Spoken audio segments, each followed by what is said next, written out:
Warning. Our YouTube channel and its videos may contain scenes, language, and content that may not be appropriate for all audiences. These videos include surveillance footage, undercover pursuit of suspects, actual police and rescue operations, and fearless confrontations. If you do not approve of the content, please do not watch our videos. If you wish to continue, we strongly advise that you proceed with caution. Viewers' discretion is advised.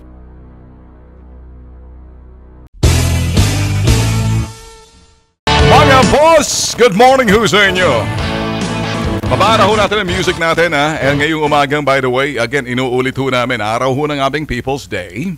So, ang People's Day ho special ho sa amin sa Bitag Media. Ito ho'y Unlimited Incorporated. Aming corporate office ho yan sa Timog. And we're telling you mga boss na sa amin, ang estilo ho namin, humaharap ho kami sa mga tao. Yun hong aking araw na talagang ako ho'y isa-isa. Sinasala ho natin, hindi lang ho na pinipili ho natin, pinakikinggan ho na, we listen. When I say we listened, I mean, nandun ho talaga ako nakikinig ho.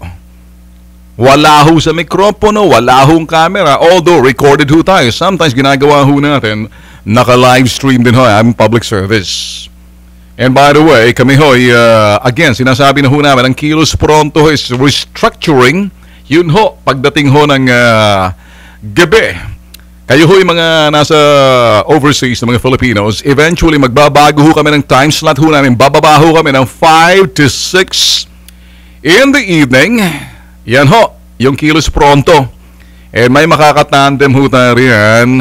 Ngayon, gusto kong sabihin sa inyo na mas maganda ho, we will announce with you. Alam nyo ho kasi pag sinabi hong public service, right away, Tulfo Brothers ho yan. Andyan ho si Tul Rafi sa kanyang ginagawa hong wanted sa radyo. And nandyan ho yung Kilos Pronto. Andyan ho si Ben Tulfo. Si Erwin, nandyan. Okay, so pag sinabi ho talagang serbisyo publiko, aksyon, solusyon, Kilos Pronto, nandoon yung Tulfo Brothers. Okay? Ngayon pa lang ho, sinasabi ko na ho sa inyo. Nandoon ho yung Tulfo Brothers. So, kung sakaling hindi nyo ho alam, kayo ho nakikinig ho sa amin, yung mga taxi drivers, yung iba ho dyan, bukas ho ang aming action center sa Timog. Doon ho sa Ritual Center. Yan ho'y malapit ho sa GMA 7. Isang dura lang ho layo. Nandyan ho. Ritual Center 102 sa Timog Avenue. Yan ho. Bago kung malapit ko, mas malapit-lapit ho kami sa EDSA. Okay? Bago kayo papasok ng Timog if you're coming from EDSA. So nandoon yung aming public service ho. Today, People's Day. Ito ho yung talagang ginagawa ho namin na I would remember nung kami ho yung nasa dating tanggapan ho namin. Sinasabi ko ho sa mga staff ho namin, walang lalabas. Lahat tayo full blast. Kumbaga, lahat full force. Lahat ho tutulong sa public service. So that's what we're doing. Ang dami na ho namin natatanggap ng mga sumbong, reklamo ho, galing ho sa mga OFW. Kaya nga ho kami, kung pag-uusapan ho talagang yung mga malapit na ho, kami ho sa yung mga OFW natin, kami ho personal na darating Hong Kong. Kung may mga programang lalabas ho dyan ng mga OFW, reality ho kami. So, we're not competing because we're docu-reality. We're not here to produce para ipalabas pagkakitaan, bagkus pinakikita ho namin hubot-hubad na katotohanan sa likod ho ng mga nagtatrabaho overseas, lalo-lalo ng mga Pinoy, mga Pilipino ho na, kumbaga sa panahon ho, mabuti ho sa panahon ni isang Rodrigo Duterte, binigyan ho ng pansin. Hindi ho panahon ni Notpa, sila bida. So dito ho ngayon, isa ho ang programang Tulfo Brothers. Partikular ho si Ben Tulfo, I will be reaching out kung saan ho mga Filipinos overseas. And you will see me doon mismo If you're in Hong Kong, I will be there. If you're in Malaysia, I will be there. If you're in Singapore, I will be there. If you're in Korea, I'll be there. If you're in Japan, I will be there. Even in the US. And soon, ang iikutan ho muna natin yung talaga mga overseas Filipino workers. Pangako ho namin siya. Marami na ho kami natatanggap ng mga sumbong ho, lalo-lalo na ho doon sa mga, mga inabuso ho na mga manyakol na mga Arabong among mababantot, walang ginawa. Kakahapon nga ho sa Kilos Pronto, gulat na lang ho kami. Mamakaawa ho sa Facebook page ho namin, Mr. Tulfo. Mr. Ben Tulfo, tulungan niyo po kaming i-rescue ho rito. Yung aking among Arabong manyak, yung anak niyang manyak, ang ginagawa ho, abay, sa tuwing pupunta ng kwarto, talagang pilit siyang pinanunod ng sinasabing ito'y pornographic videos. Naiilang ho yung Pinoy nagmamakaawa kasi yung kanyang manyak na amo, malimit ginagawa. I don't know kung ano. Meron naman isang manyakol na amo, ganun din, laging pinakikita yung kanyang ari. Kawawa ho yung ibang ari doon sa isang OFW. Yung iba naman, abay, hinahagi, sinuhubar, lahat ho, nakatakot-takot na ganito. Nalalaman na ho namin yan. Kaya kung meron mga palabas yun dyan ang gustong mag-produce, ay nako, huwag kayong magpapaniwala dahil hindi ho, lalo pag mga OFW talaga, if it's not, except for one OFW show dito ho sa Channel 5, okay ho yan. The rest, wag na ho tayo maglokohan. You wanna touch base? Lalo na kapag ay dilawan, magkulay dilaw na lang kayo. Huwag na kayong magloko kasi alam na mga OFW kung sinong amoy dilaw, kulay dilaw, lasang dilaw, timplang dilaw. Maging malinaw na ho tayo riyan. Kaya ho, pag sinabi ho, ang bitag na ho dumating dyan, makikipag-ugnayan ho sa inyo mga OFW. Well, be ready because we're now working with the lahat ho yan na sabi nga ho natin. We're not gonna tell you exactly kung anong gagawin ho namin kasi baka may mga nakikinig dyan. I-preempt tayo. We have a different ways. Sa BMUI ho kasi, sa Bitag Media Limited Incorporated, we have a different type of production. Hindi ho siya, in-box, out-of-the-box production ho kami when it comes to really production because hindi ho kami sa loob ng brick environment. A brick environment means as in network environment. We are independent content provider to provide content for those network, national, international. Mapagsisilbihan ho namin as long as we're gonna sign up a contract. Ganun lang ho kasimple. Anyway, sige, diretso ho tayo, public service. Oy, by the way, kahapon nga pala mga boss. Kayong mga tatay, makinig kayo makinig kayo. Kayong mga tatay na mga anak ninyo, mga binata na riyan, pag hindi nyo madisiplina, mambubugbog binata pa lang. At say 17, 16, sisiga-siga na. Lalakas ang loob niyan, akala nila sila'y pwedeng mambugbog kahit sino mga kabataan dyan. Yung tatay na nang bugbog pag kayo di minor de edad, nako, bibisitahin ko, sinabi ko naman, kamakailan, yun hong anak ko ng isang taga-Pasig. Panoorin nyo ho sa aming website, sa Bitag Media. Eventually, lalabas ho yan sa YouTube. Pero kung gusto nyo mapanood mamaya, log on ho kayo sa bitagmedia.com and then sa Kilos Pronto page. Kahapon ho, yung pambubugbog ho, cotton video ng isang minor de edad sa kapwa minor de edad, pinagtulungan ho nila. Alam niyo ho ba sinabi ng tatay? Wala daw siya magagawa. Nagreklamo ho yung magulang ng nabugbog. Nagbarangay, binabaliwala. Ay, gusto niyo magdemanda kayo. Alang kung sino-sinong talpulanong lalapitan nyo. Ang ginawa ho namin, estilo ho namin, sinusurveillance muna namin lugar para makita na, para matuhog namin. Kita ho namin yung bata kung saan tumatambay, pero hindi yung batang target namin dahil minor de edad pa eh. So saan yung tatay? Nakita ho namin kung anong kilos at galaw, kung saan siya tumatambay. Eventually, hindi siya lumabas ng bahay nung alam na namin, nakatunog ho ata yung bata. Nawala sa kanyang pwesto. Mantakin nyo, nakatambay ho doon sila sa may tulay. May hawak ng mga pamalo. Nung makita ho kami, nagtakbuhan na parang daga, nakikita ng pusa. Ngayon, ang tatay, pinalabas ko ng bahay. Ang nanay, kakyaw-kyaw-kyaw ka, pinapasok ko sa loob ng bahay, sinara kong bahay. Parang ako. Yung mga anak, nagpuputak-putak ng mga babae, sabi ko, shut up. Doon ako diretso sa tatay, sa harap ng anak. Labas mo ang anak mo, nilabas. Kinakwento ko lang ho sa inyo, may mga ramin akong cut na hindi po pwedeng palabas sa TV. Ako ay mag-iiwan ng isang mensahe kahit kanino kung sisiga kayo. Kung binabaliwala nyo ang kapangyarihan ng isang barangay, Kumbaga parang nakakaloko kayo na parang feelingin nyo mga pulis walang magagawa dahil minor de edad, sasabihin ng tatay, wala, iho, minor de edad ka pa lang. Hindi ka pwedeng hulihin. Alam mo, ikaw Kiko Pangilinan, kung nakikinig ka, ikaw ang dahilan eh. Ikaw dilaw. Kiko, patay pangatay. Kiko, patay pangatay. Makinig ka, Kiko Pangilinan. Ikaw ang dahilan kung bakit tumataas ang mga krimen at lumalakas ang loob dito mga sinasabing mga juvenile delinquent. Kasi yan ang batas ninyo. Ako ho kasi, ibabaho natin kung kinakailan 14. Pag ang 15, 16, 17, gumawa ng kalokohan, pambubugbog, pambubuli, abay kinakailan makatikim na yan. May paglalagyan dyan, di po pwedeng sabihin, punta ka sa DSW, daring anak, huwag mong gagawin, anak. O sige, tatay, dalhin mo to. Eto naman, maputok sa buhong mga, pag nangate, dumadami yung mga baby.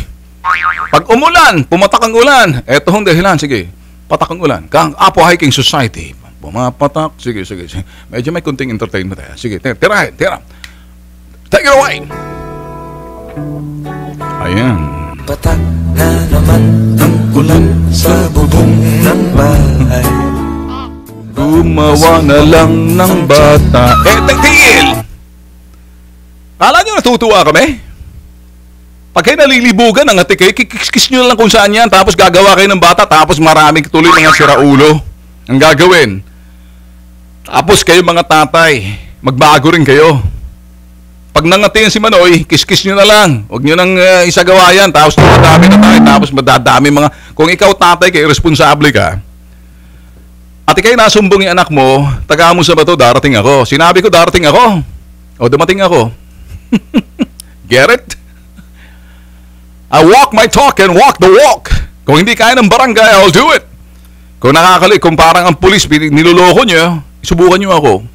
Believe me. Subukan nyo ako. Kayo nang bubuli lalo-lalo yung mga magulang na parang ikinukonsinti nyo. Kapag medyo kakasakat, may papakita ka, maangas ka, papatayan lang kita ng camera. Pagbukas ng camera, ligtas ka. Pagpatay, malilintikan ka. Yan si Bitag. Okay, anyway, 9:25. Morning ho sa inyo. Si Abdullah Jonor Okar watching from Abu Dhabi. Good morning, Abdullah Jonor Okar. Si Rena Ancheta. Good morning, Sir Idol, watching from Seattle, Washington. Well, good evening, Seattle, Washington. And si Heidi Nadal, maghihintay po kami dito sa Japan. Okay, relax. Si Nelly Rodriguez, good morning, Sir Ben. Gising na rin po kami dito sa Saudi. Yes, Sir Ben, napanood namin kanina. Yung tatay nagmukhang talagang sanggano. Sanggano ba? Nagmukhang sisi. Akala ko agila eh. Si Razifi Garcia, sabi ng ganun niyo, watching from Macau. Cindy Kuriray, rated PG. Si Michael Jean Bacaltos, good morning, Idol Ben, watching from Australia. Down under 925. Nakikita ko yung mga likes ninyo. Ito hong sa harapan ko, if you're watching me on TV, this is live streaming ho. And so, iba ho tong and then naka-live ho tayo sa radyo, naka-live din ho tayo sa television. So, yeah, I see all these likes. Thank you so much sa inyong tiwala. So, kaya napipilitan hong pumasok, not because I want to be paid. No, I don't want to get paid. If there's anything that I do sa ginagawa ko ho, it's not about employment opportunity. It's all about business. It's taking care of business. I'm trying to make my case known. Hello? I'm not knocking for business, for employment opportunity. I'm knocking for business opportunity. And so the same thing I'm doing, that's for TV5, PTV4, UNTV, everybody television na yan ho, being a content provider. Ba't ko nasabi yun? Sorry nadulas ako. wala na ho. Ay, kumusta ho yung mga taxi driver ho, mga kachokaran ho natin? Alam ho namin, marami ho nakikinig ho. Kay Tol Erwin, medyo maaga ho tayo pagdating ho ng Wednesday. Pangako nyo ho, mamatay pa man ho yung aso ng kapitbahay ho namin, kahul ng kahul. Kapag hindi ako nakapasok, sana mamatay yung aso ng kapitbahay namin pag hindi ako nakapasok ng Wednesday and Friday kasi bumababa ng alas 9. Yung kapitbahay namin, yung aso talagang maingay na kung hindi, parang kumakahul ng sa gabi na, yan. Kung minsan nagdadasal ka, parang sabi ko talagang dimidisita ka ba ni Taning? Pakiulit nga. Kayong mga kapitbahay, kayong mga na-subdivision, kung kayo nag-aalaga ng aso at wala lang naman pa kayong pakakain sa aso na yan, tuloy mong kahul. Yang ganong klaseng kahul na yan, nagugutom na yung aso, maliban na lamang kung nakakita siya ng manigno. O baka yung kapitbahay, medyo may-ari ng aso manigno. We're just trying to make things light kasi umaga. Oy, ingat lang ho sa mga nagmamaneho, nakikinig ho sa atin. Yung mga nasa bahay ho kasi, nakasanayan ho nila. Bitag Live for the first time here at 9 in the morning to 10. Maaga ho tayo, maaga. Nag-a-adjust ho kami because of the PBA. And so, nandito ho si Ben Tulfo. Wow, perfect attendance. Noong Monday, kahapon. Anong Monday? Present. Tuesday, present. Wednesday, wow, man, present. Thank you, thank you, thank you, thank you. Kayo ang dahilan kung bakit ako present. Sabi ni Roberto Sangalan, good morning sir, and watching from Mariveles, Bataan. Subukan na tumira ng karaniwang community nan ko kung di maranasan ng mga anak niyang ginagawa ng mga batang ginawa niyang nakusa. Si Angelica Subhan, good morning sir, Ben. Okay, thank you. Sa paghanga, you're the best, Erwin Rafi. You're the third, Ben. Okay lang ako. Mauna yung mga kapatid ko. Thank you. Well, anyway, ang dami ho na parang ang dami nagtatalunan ng mga bilog-bilog ba yan? May pula na may heart na dami ho, nakikita ko rito. Okay.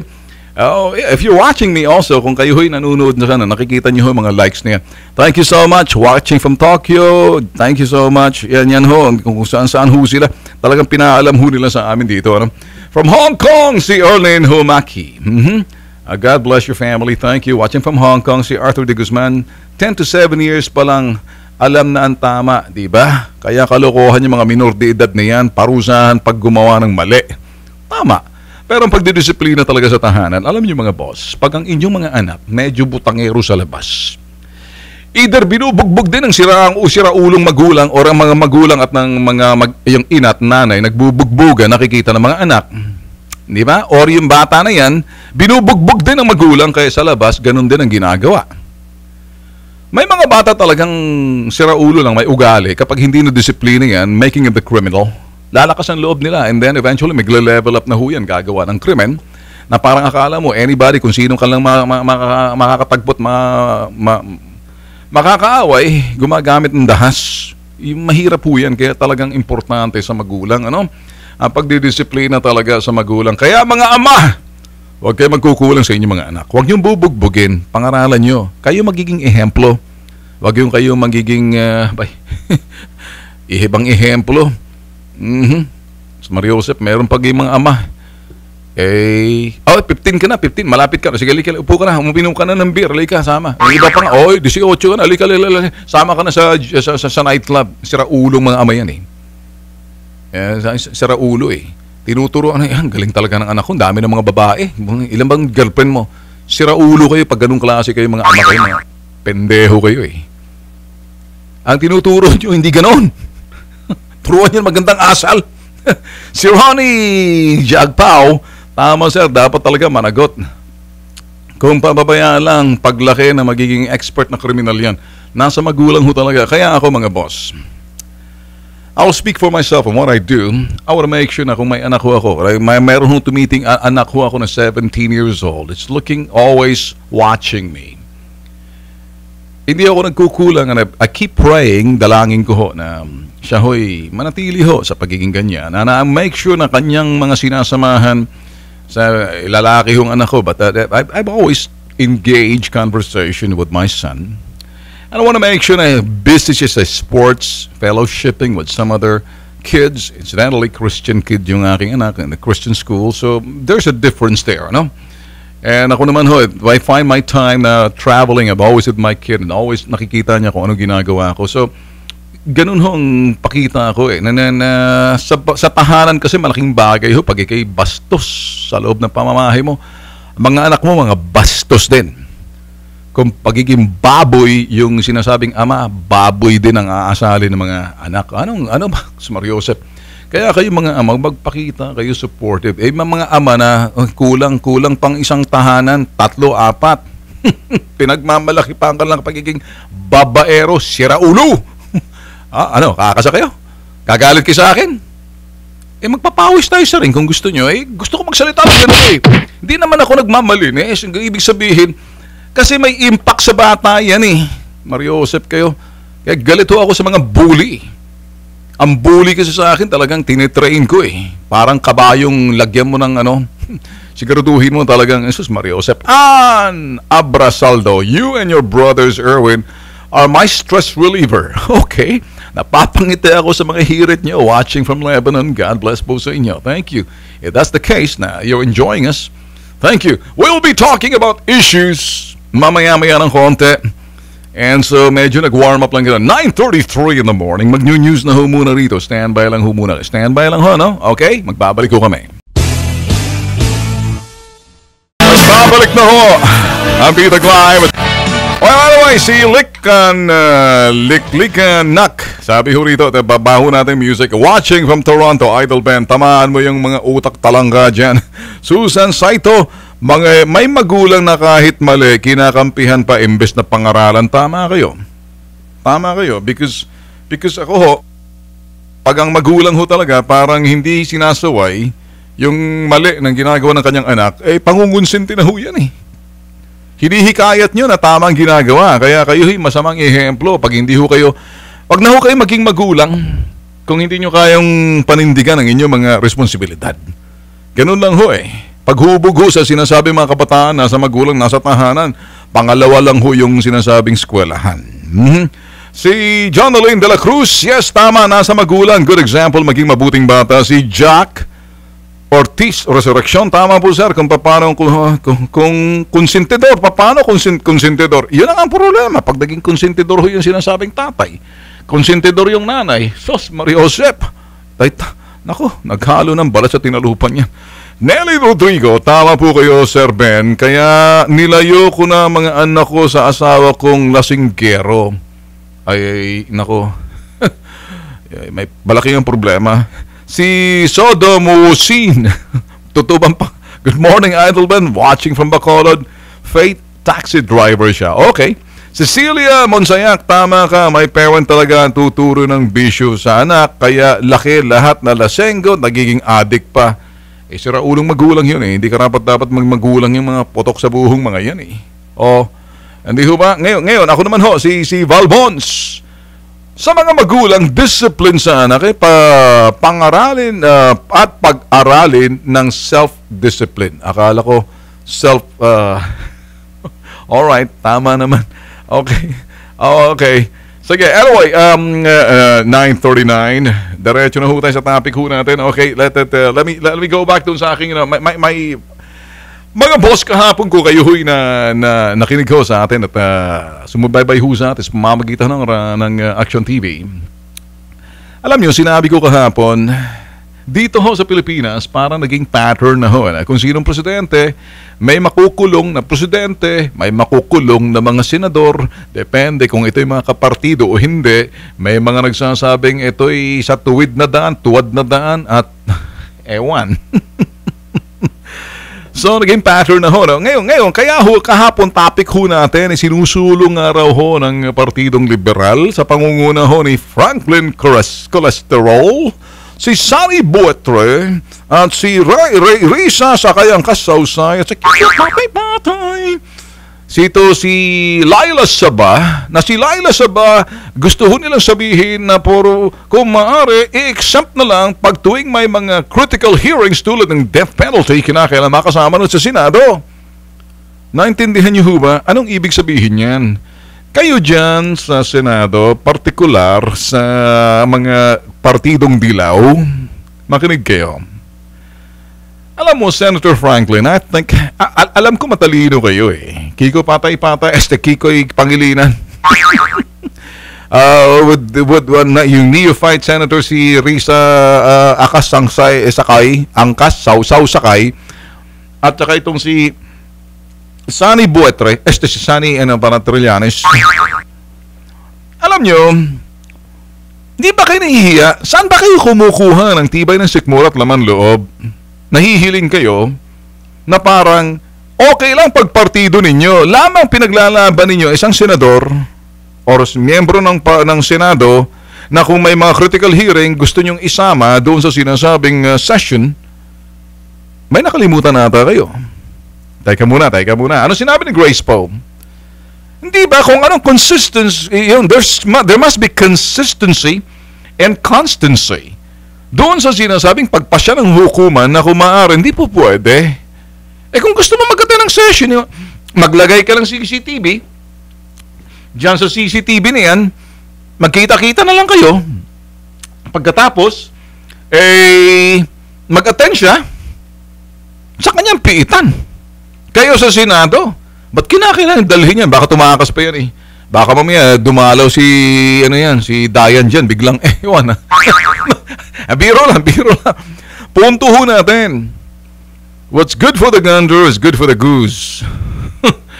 Bakit sabi natin si Bong Revilla, sitting senator pa rin yan. Si Jinggoy, sabi ni Jinggoy, bakit ako? Gumagawa ba kayo ng sinasabing ito'y bagong patakaran at yung parang pinagduduldulo niya sa hukuman. Ang hukuman, nagpasya na there's a certain pattern na hindi pinapayagan kapag ikay nakakulong. Kung gusto mong mag-attend ka dyan, gusto mo maglagay ka ng CCTV sa loob ng kulungan, pagkatapos nakikita ka, humarap ka lang, huwag kang nakapanty at bra. Siguro tayo nakabihis ka. I can just imagine, I can only imagine na si Laila de Lima, syempre nakabihis ka na parang senadora. Yung nga lang, may camera ka sa harap o lumayo ka roon sa may CR mo. Parang medyo mas maganda naman ng konti, hindi ba? Tapos ngayon, habang nagsisession sila, nakikita mo sila, nakikita ka rin nila. Okay yun. Sa teknolohiyang bago ngayon, kinakailangan mo pa bang lumabas? Hindi ba? Isang senadora lang naman yan. Bakit ngayon si Jinggoy nagsalita? Teka muna. O bakit si Bong Revilla, ganun bang ginawa nyo? Total lamang nagpasya ng hukuman, di po pwede. Bakit babaguhin nyo? Susubukan nyo, hindi hihirad kayo dahil dilaw kayo? Come on. Sabi nga ni Grace Poe, there must be a certain pattern that should be followed.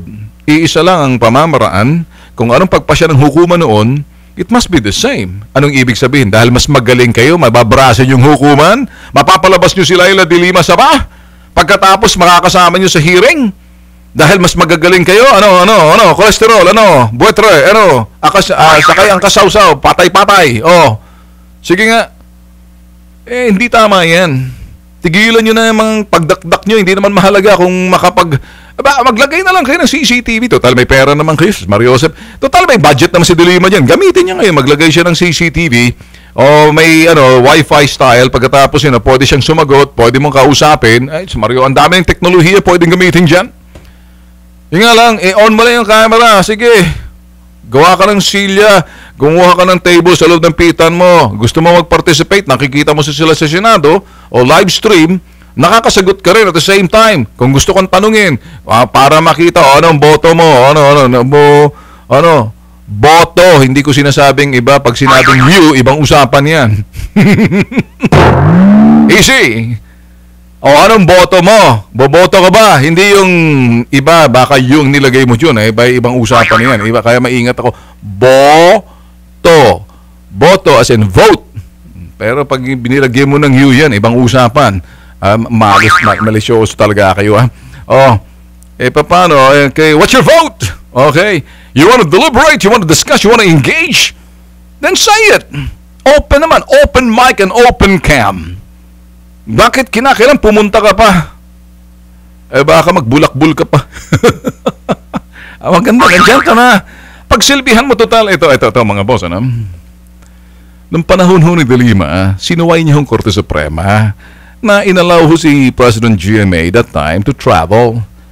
Hinabol ho nila sa airport, pinarusahan ho nila talagang, nakikita niyo ho talagang ginawa ho ng mga dilaw. Yung utak ho ni Panot, tirador ho nitong si Panot, itong si Buetre, si Saba. Ano ho? Ngayon, it's your turn. It's my turn. Kanta, lagay mo nga yun. Ito, hindi po pwede sa YouTube to. Pero mas magandang napapakinggan. Play it! Toka mo na. Toka mong malagay sa pitan. Okay, ready, okay. So, naintindihan yung kanta, lumang kanta na ho yun mga boss. Pero bagay ho sa kanya. The reason why we decided to nagalit tuloy yung YouTube eh. Nawala tayo sa ere kasi sabi nila, teka muna, ba't tayo nagpapatugtog eh. So, copyright infringement ho yan. You see exactly what I'm saying? Kung kayo nakikinig ho, ba't nawala ho tayo sa YouTube eh? Nawala, nasa TV pa rin ho tayo. That's what effect. Ako, I took the gamble na talagang tinugtog yan. So, tinanggal ho nila, parang nagpatugtog ho tayo sa YouTube na parang copyrighted ho yan eh. Don't worry about it. It's 9:49 sa mga nakikinig ho sa radyo. And if sorry na lang ho doon sa mga live stream, ano? Malalaman nyo naman ho. Total anyway, ito naman sa website ho natin, kung may kanta ho, kompleto ho tayo dahil walang copyright so pagdating ho sa aming website. Nakita nyo na? Anyway, sabi ho si Sharon Ole Furnace. Balik na ho tayo. Wala na kasing kanta, sabi ng Facebook, bawal yan. Siguro tumawag na yung mga tropang mga dilaw. Patigilin mo si Tulfo, patigilin mo. Tawagan Facebook Philippines. Yun, nasandali, ang problema, bandang dulo na kayo. Sorry Sharon Ole Furnace, sa lahat naman nakulong si Dalimala ang Queen in Jail Media, daig mo pa si PGMA, si Monmon Patricia. There's a playground band. They want their president to change the player. Ang dami yung mga dito, ano. Anyway, balik ko tayo sa ating topic. Let me discuss this, boss. Mabilisan lang ho, ano.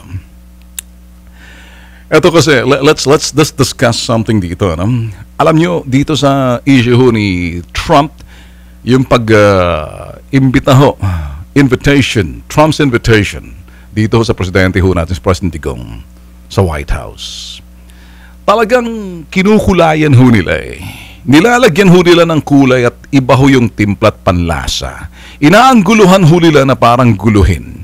Malaking insulto ho kasi sa mainstream media, partikular ho sa mga liberal, sa mga Democrats in the United States, that si Trump ho, shortly saying it, in short, humanga kay Duterte for the success of the ASEAN Summit, thereby elevating President Duterte as a statesman in that regard. Ayaw ho ng mga liberal media and liberal na Democrats in the US na kumbaga hangaan nitong si Trump, si President Digong for the success of the ASEAN Summit. Kaya ho, may mga dilawang mga media person na mga Pinoy at mga Filipino community, dikit ho sa dilaw, pondo ho ni Lloyda Lewis, at saka yung mga dilaw na mga tauhan ni Obama na talagang nilalagyan huli ng timpla, ginuguluhin nila parang dating, ito raw, yung pag-invite ni Trump kay Duterte, para kay John Kirby, ito naman kasi medyo may alam niyo naman kasi, may sama ng loob ito dahil hindi ba binanatan ni Digong si Obama. Hindi ba sinabi niya okay, di ba? Kasi parang hinangat mo na sa level ng statesman itong si Digong. Sabi ho ng dating analyst. Ngayon, si Kirby ho kasi, siya ho yung spokesperson ho ang State Department sa ilalim ni Obama. Kaya ito ho yung kanilang parang yung iba naman ng mga human rights group in the United States of America, you guys in the US, you must understand this, na sila ho, they're trying to paint it with a different picture, different color. Sabi ho ng ibang mga Filipino community, para bang, ba't yung hinahangaan yung ibang mga human rights group in the US na parang, well, you know what? You better talk to that President Duterte and lecture him about human rights, you Trump. Hindi di ba naintindihan si Trump? Pinagtatawanan kayo. Si Trump kasi only wants something na okay, sama-sama tayo sa region against that dictator sa North Korea. Ngayon, yung mga Filipino community na suportado napondohan nitong balong si Lloyda Lewis at gusto lang sabihin, ay, kaya naman tinawagan si President Digong kasi parang ginawa Panakip butas ka lamang. Ba't bang pa-play mo yan? Para bang gusto na lang sasabihin, panakip butas ka lamang. Kaya mo ba yan? Mahaba? Ano, masyadong mahabang intro mo. Maghahabulan naman tayo mamaya ng ano dyan ng Facebook eh. Panakip diretso, panakip butas. Ihanda mo muna kasi baka mamaya sabihin na, sige, tatanggalin muna tayo. Mahirap na eh. Alam nyo boss, yun ho sinasabi at sinisigaw ng ibang mga Filipino community na napondohan ho ni Lloyd Lewis, yung mga dilawang media ho na nakikipag-alyansa sa ABS-CBN Philippine Daily Inquirer, and they're the ones who saying, panakip butas ka lamang, Digong. Si Digong tinawagan ni Trump kasi gusto ni Trump na parang, teka muna, sama-sama tayo rito laban sa diktador.